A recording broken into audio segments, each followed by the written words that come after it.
Hi అండి. ఈరోజైతే నేను మీ ముందుకి ఫ్రాన్స్తో వచ్చేసాను. ఫ్రాన్స్తో ఈరోజు నేను ఏం చేయబోతున్నానంటే వంకాయ రొయ్యలు.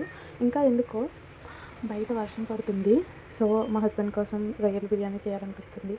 చేస్తానో లేదో తెలీదు, కానీ చేస్తాను. ఫస్ట్ అయితే ప్యాన్ పెట్టేసుకున్నాను. ఇప్పుడు నేను ఫ్రాన్స్ దీంట్లో వేసేసి హీట్ ఎక్కిపోయాక వాటర్ ఇంకిపోయే వరకు ఉంచుతాను అనమాట. నాకు అలా ఉండడమే అలవాటు. సో ఇప్పుడు దీంట్లో ఫ్రాన్స్ వేసేద్దాం. ఏదో వీడియోలో చెప్పినట్టు వేసేద్దాం వేసేద్దాం వేసేద్దాం వేసేద్దాం. ఈ డైలాగ్ ఎవరు యూట్యూబర్తో కొంచెం చెప్పండి కామెంట్ చేసి. ఫ్రాన్స్లో నుంచి వాటర్ అంతా సెపరేట్ అయిపోయే వరకు ఉంచుకున్నాను. నేనైతే పచ్చి మసాలా యాడ్ చేస్తానండి, పొడి మసాలా యాడ్ చేయను. పచ్చి మసాలా కోసం నేను ఏం తీసుకున్నానంటే ధనియాలు, జీలకర్ర, వెల్లుల్లి, లవంగాలు, యాలకులు, దాల్చిన చెక్క, ఒక బిర్యానీ ఆకు, ఇంకా ఏం తీసుకున్నాను అంతే. బిర్యానీ పోపు తీసుకున్నాను, లవంగాలు తీసుకున్నాను ఒక 6 అంతే. దీన్ని మిక్సీలో గ్రైండ్ చేసేస్తాను. ఒక్క మాట, వెల్లుల్లి కన్నా అల్లం ఎప్పుడు తక్కువే ఉండాలండి. మసాలా అయితే గ్రైండ్ చేసేసుకున్నానండి. అండ్ ఆల్సో అలాగే ఇక్కడ మన ప్రాన్స్ కూడా రెడీ అయిపోయాయి. ఇంక నెక్స్ట్ ప్రాసెస్లోకి వెళ్తాం. ఇదిగోండి 2 మీడియం సైజ్ అయితే ఆనియన్స్ కట్ చేసేసుకున్నాను, ఇలా సన్నగా తరుగులాగా. ప్యాన్ పెట్టేసుకున్నాను, ఆయిల్ వేసేసుకుందాం. నేను ఇక్కడ ప్యాన్లో అయితే ఆయిల్ వేసేసుకున్నానండి.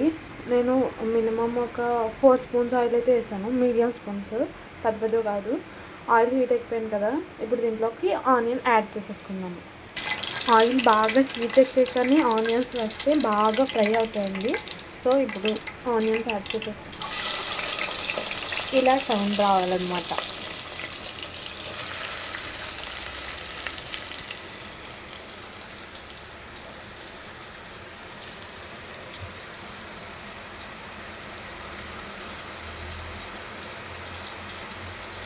ఓకే, నాకు వంటలు ఇష్టమైన పార్ట్ ఏంటంటే చీటికి మాటికి తిప్పుతానే ఉంటాయి ఇలాగా. ఇంకా వంట ఒక్కసారి స్టార్ట్ చేసాక ఇంకా అక్కడి నుంచి వెళ్ళను అనమాట. అది వండే వరకు ఇక్కడే ఉంటాను. అదే నా హ్యాబిట్ ఏంటో తెలీదు, దగ్గరుండి అది ఉడికే వరకు ఉంటాను. ఆనియన్స్ అయితే ఇలా ఫ్రై చేసేసుకున్నాను.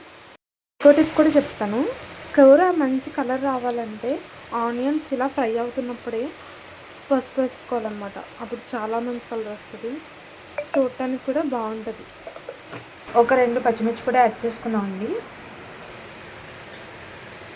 ఆనియన్స్ ఫ్రై అయిపోయాయండి. ఇప్పుడు దీంట్లో మనం ఇందాక ఆడుకున్న మసాలా కూడా వేద్దాం.